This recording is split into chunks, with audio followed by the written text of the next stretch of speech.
Dick Powell as Private Investigator Richard Rogue in Rogue's Gallery.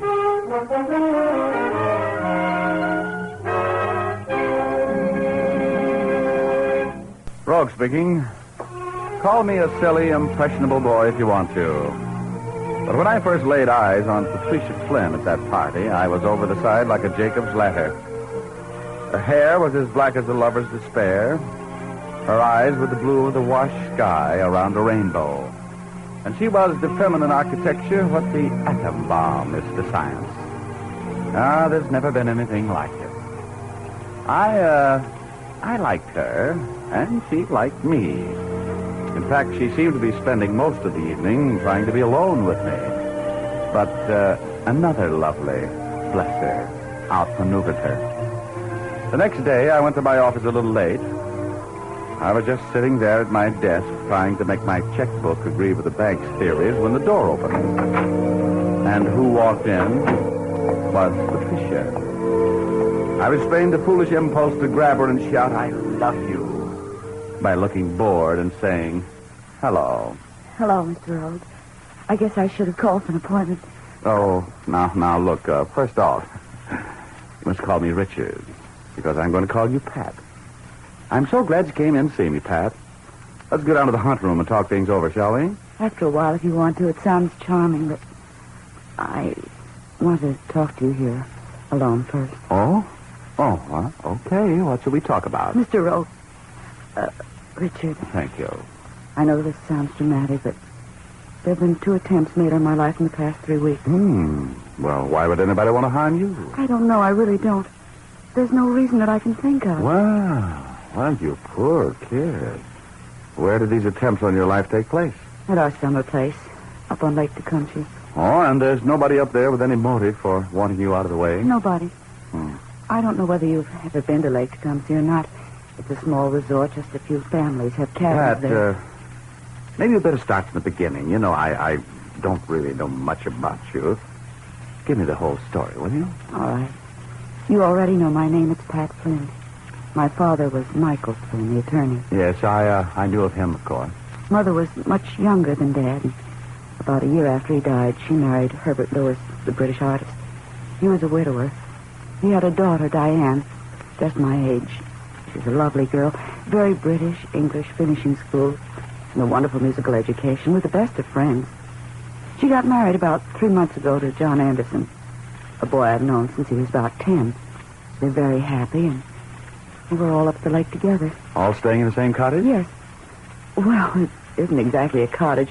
We all call it that, but it's really rather a large house. Okay. Now, tell me about the attempts on your life. How'd they happen? Well, about 3 weeks ago, I got up earlier than the rest of the family. I often do.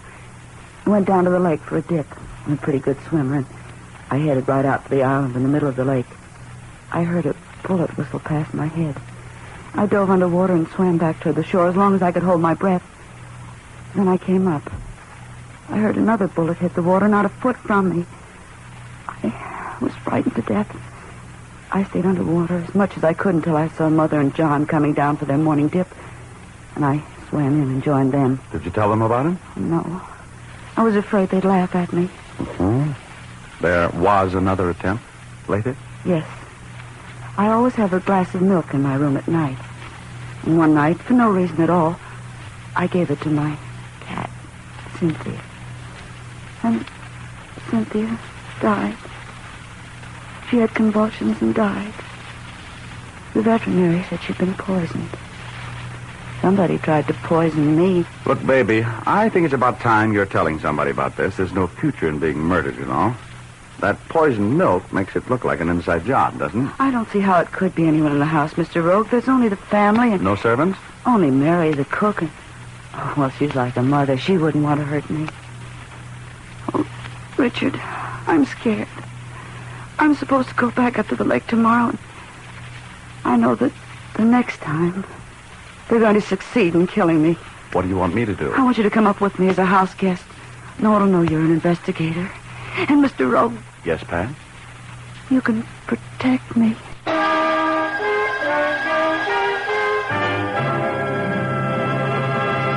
We'll continue our story in just a moment. Now back to Dick Powell as Private Investigator Richard Rogue in Rogue's Gallery.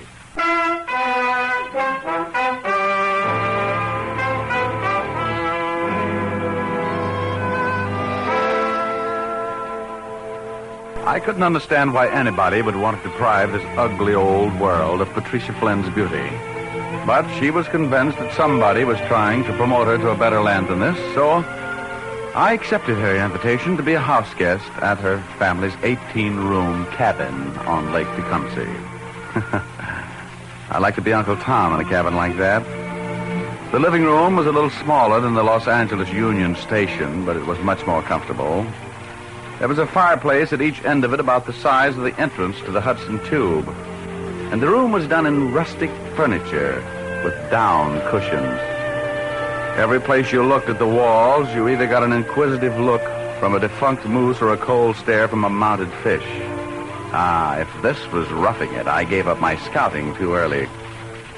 The first evening, I sat around and talked with Pat's mother, who looked 30, and her stepsister Diane, who looked dandy, and John Anderson, who looked like John Anderson.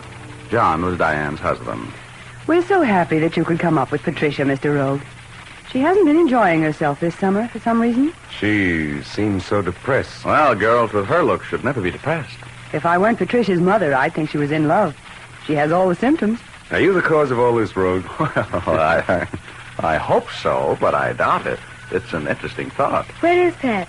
She went out for a walk. Down around the lake, I suppose. Oh, well, perhaps we're keeping you, Mr. Rogue. The moon's shining, you know. Very romantic out by the lake. Oh, I think if she'd wanted me to go with her, she would have asked me. You don't know women, Mr. Rogue. They're very subtle. It's really a lovely night. Come on, Diane. Let's take a walk and show Mr. Rogue around the place a little bit, huh? No, you and Mr. Rogue go ahead, John. I'm going to stay in tonight. I've had the sniffles all day. I don't think I should be out in the night air. You'd better slip a coat on over your sweater if you go out, Mr. Rogue. Gets pretty chilly up here nights. Well, how about it, Rogue? Shall we take a look around? Well, yes, certainly. I'd like to take a look around this place. You sure I'm not putting you out? Oh, not at all. I usually take a stroll before turning in. Come on. Okay, if you ladies will excuse us. Of course. I'll see you at breakfast, Mr. Rogue. I'll probably retire before you return. It's so nice having you here. Thank you. Good night. Good night. We live very quietly here on the lake road.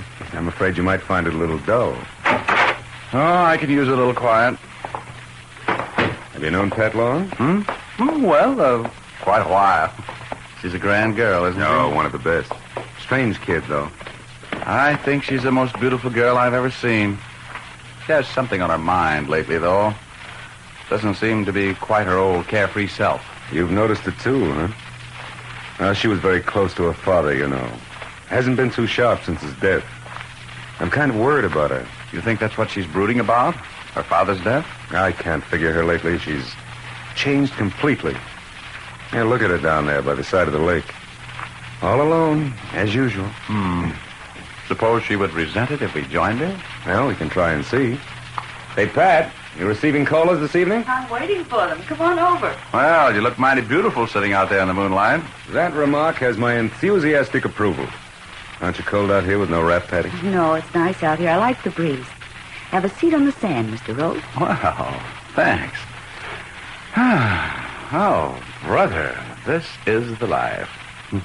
Brings out the Davy Crockett in me. Tell me, does the place come equipped with a canoe? Canoe, speedboat, rowboat, take your choice. Personally, I prefer the speedboat. Leaves both hands free. You and your elephant's memory. John used to make mad love to me out there on that lake, Mr. Rogue. Before he was married, of course. Yeah, well, that was puppy love. Pat soon tired of me. What's the program for tomorrow, Pat? Want to go riding? Sure. 6 o'clock then at the stables. 6 o'clock in the morning? Will the horses be awake? No, they go to bed early. What are you looking for, Rose? Oh, my cigarettes. I guess I left them in my coat. Can you spare one? I didn't bring any with me. Did you, Pat? You know I don't smoke. Well, I'm an awful slave. Looks like I'm going to have to go get them. I'll be back in a minute. Okay, we'll be here. I didn't know Handsome John well enough to call him a liar. But I did know he had cigarettes in his pocket. It was hard for me to believe that a guy living in all that luxury would begrudge a house guest a cigarette for financial reasons. So I had to assume that he wanted to be alone with Pat.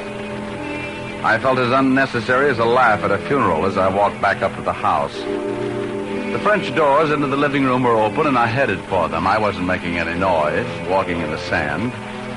And I stopped in embarrassment when I heard the conversation which was in progress in the room between Diane and Patricia's mother. I tell you, I'm not going to put up with this much longer. The way Pat throws herself at John is sickening. John's old enough to take care of himself, I believe, Diane. She's doing everything she can to cause trouble between John and me. Everything. She hates me for marrying John. Yes, I believe she's still in love with John. She always has been. And if she hadn't been away at school when you met John and married him... Please, don't you dare say that again. Ever. It's the truth. If it hadn't been for you, John and Pat would be married, as they always planned to be. If she doesn't leave John alone, something terrible is going to happen to her. I love John. He's mine. You hate me. You hate me for marrying John. No, I don't hate you, Diane. But I'm her mother. I want my daughter to be happy again. And I'll do anything to bring her happiness back to her. You can't take John away from me. I'm going to have a talk with them now. We're leaving here in the morning. When Diane left that room, you could feel the hate radiating from her like heat from a depot stove. She walked directly toward the spot where I was standing, and I ducked back into the shrubbery. I followed her as she headed for the couple on the beach, and I was only a few feet behind her when she stopped. Pat and John were knee-deep in a conversation that was a tone lower than the last note of Asleep in the Deep. Diane listened. So did I. We have to do something about this, John. We can't go on this way. If you don't tell her you want a divorce, I don't want a divorce, Pat. Now, that's final. I'm not going to let the fact that you fancy yourself in love with me ruin my whole life. Think it over tonight, darling. Meet me on the island at 6 tomorrow morning. You'd better go in. All right. I'll meet you in the morning, Pat, but you... Go in, John. I love you. This group of lovely people was as full of potential drama as a little theater on opening night. I followed Diane back into the house, walked noisily in the front door, and said goodnight. I thought I heard somebody enter and leave my room while I was under the shower, but there was nothing much I could do about it. The room was empty when I re-entered it, and I helped myself to a drink of water from the thermos on the night table. The water tasted funny.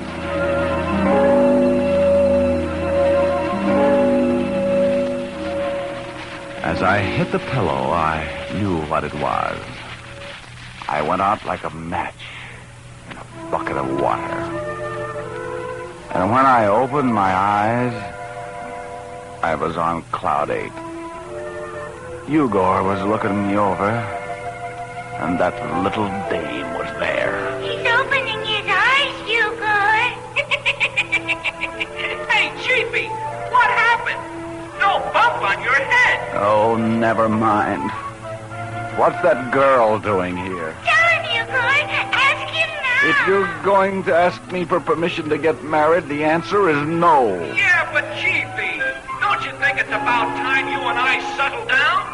Don't you get tired of getting hit on the head? Look, Eugor. You've got all you can do to take care of your job as my alter ego, without taking on any more responsibilities. But, Mr. Rogue, I won't be any trouble. I can... Honey, now look, Rogie. I ask you man to man. Man to man? Anything you ask me is spook to man, Eugor. You're nothing but a figment of my imagination. What does that mean, Eugor? Oh, he's a little off his trolley right now. Now look, Chiefy. This is no time to be making a decision which will affect the entire lives of 3 people. You're not clear in the head. Did it ever occur to you that if I was clear in my head, I wouldn't be here on Cloud 8, talking to you and that Lilliputian Lana Turner? This Cloud 8 is strictly non-coeducational. Now, you throw her out of here. Push him over the side, Eugor. Come on, I'll help you. Oh, no. No, I have to rest a while. Go away. Come on, Eugor. Help me. He's mean. All right. Over you go, Chiefy. No. Cut it out. Ooh, I'll strangle you with your own beard, Eugor. Stop pushing. He's a bad man, Eugor. Yes, he is.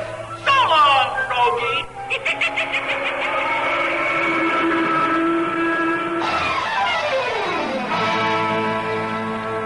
When I woke up, the sun was high in the heavens. My head felt like a busy blacksmith's anvil, and my tongue was made of mink. I leaped out of bed like a startled fawn, and I sat back down fast. I dressed without lowering my head and made a belated appearance at the breakfast table. Pat and her mother were having breakfast. John came in a few minutes after me. He didn't look well either. Good morning, John. Where's Diane? I don't know. We had a bit of a disagreement last night. She slept in the guest room, and I just looked in. She wasn't there. She probably went for a morning dip. Oh. Have you been in yet this morning, Pat? Not me. I slept. I couldn't wake up this morning. Whatever happened to our horseback ride, Pat? Oh, did you get up for it? Oh, me? Oh, no. No, I slept right straight through. As a matter of fact, I never slept so well in my life. Yeah, that goes for me, too.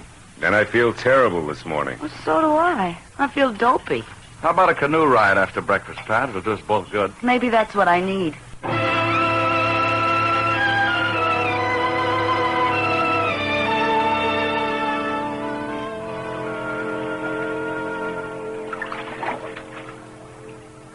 Do I look as stupid as I feel? I don't know what you mean. You look kind of sleepy. You look like I feel. Somebody doped me last night, Pat. They did. Are you sure? Honey, I know when I'd been slipped a tricky Mickey. Last night was one of those times. Who would have wanted me out of the way last night? I don't know. I'm sure somebody doped me last night, too, Richard. It's almost as if some crazy person were hiding there. Maybe we should call the police. Look, chicken, that stepsister of yours is kind of burned with you. Diane? Now, don't look so surprised. You know it. I happened to overhear a little conversation between Diane and your mother last night. Diane lifted your boyfriend, didn't she? Yes. You were asking for trouble, Pat, fighting back like that. I really... Hey. What's the matter? What's that over there? Oh, Richard. Don't look. It's Diane, isn't it? Yes. That's my white bathing suit. She's wearing my bathing suit. She's dead, Pat.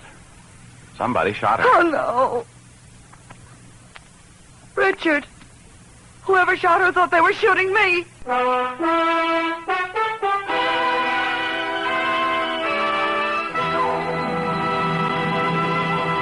We'll return to our story in just a moment.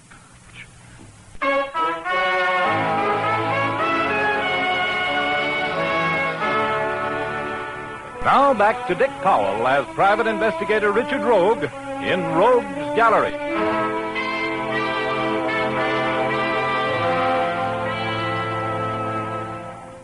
Well, Pat Flynn had proved her point. Her half-sister Diane was lying there on the beach, dead. Shot while swimming in Lake Tecumseh, wearing Pat's white satin swimsuit. I stood over Diane's body while Pat ran screaming hysterically up to the house to get John. They were back in a few minutes, and the three of us stood looking down at the dead girl. Oh, darling. Here, John, take it easy, old man. Let go of me, Rogue. Let go of me. I know how you feel, John. Oh, you know how I feel. Have you ever loved anybody so much you couldn't get your breath? Then had them murdered? You know how I feel. How could you know? John, please. Get away from me, Pat. Do you hear? This is all your fault. If you hadn't been such a stupid little fool, she wouldn't be dead. Now, take it easy, John. You don't know what you're saying. How could you blame me, John?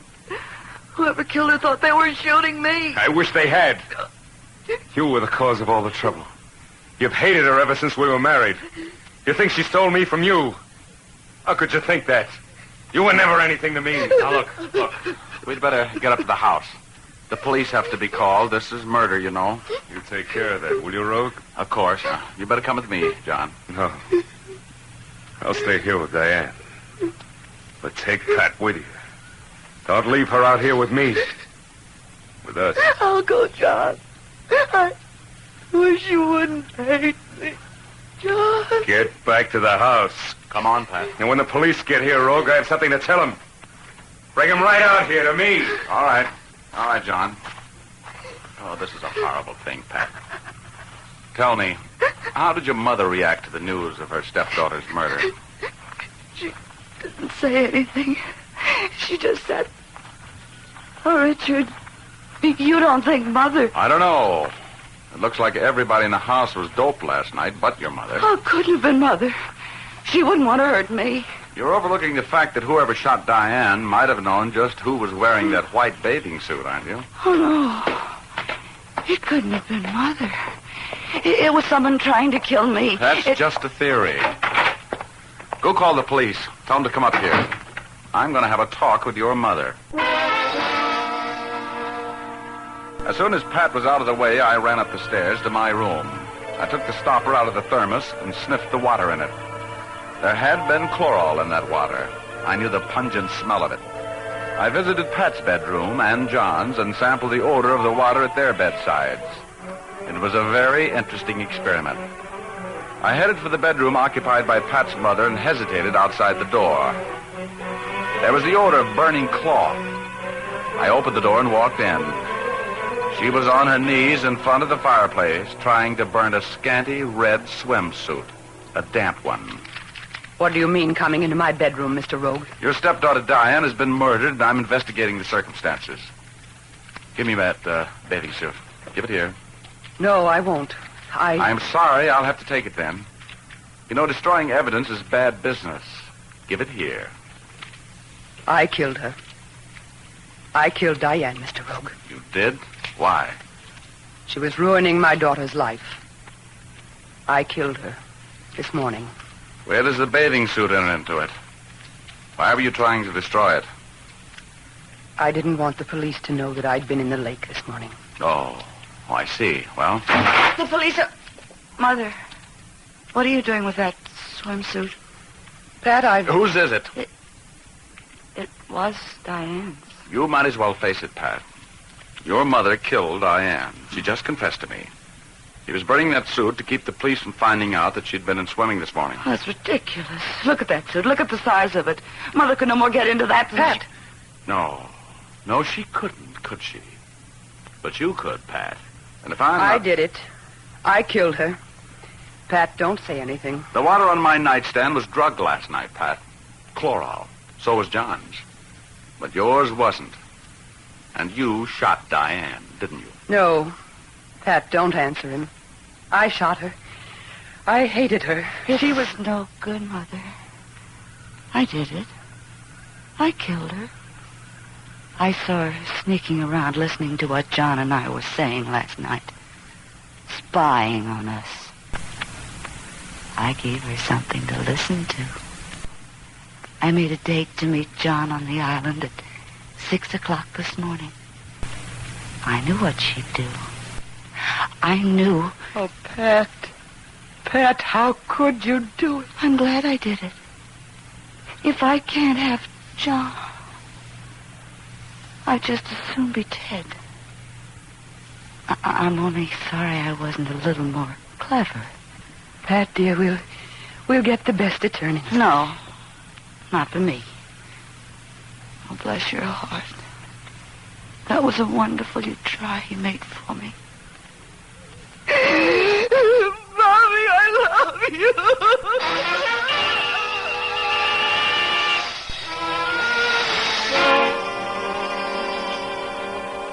The police arrived a few minutes later, and Pat told them everything. Her diary was admitted as evidence at her trial. Every day since the marriage of John and Diane, Pat had planned Diane's death. The phony attempts on her life that she told me about were part of the buildup. There could be no doubt about the fact that Pat's mind had given away under the deadly poison of jealousy and hate. She was found not guilty by reason of insanity and was committed to an institution. All on account of jealousy. Oh, well, jealousy is a very strange thing. You drive yourself daffy trying to prove something that you hope isn't true. Because if it is, you're going to drive yourself crazy trying to convince yourself that it wasn't important anyway. You know what I mean.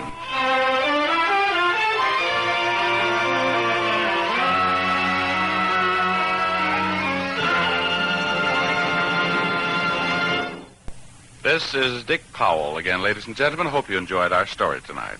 Ray Buffum wrote it. Leith Stevens composed and conducted the music, and Dee Engelbach produced and directed. Thanks for listening.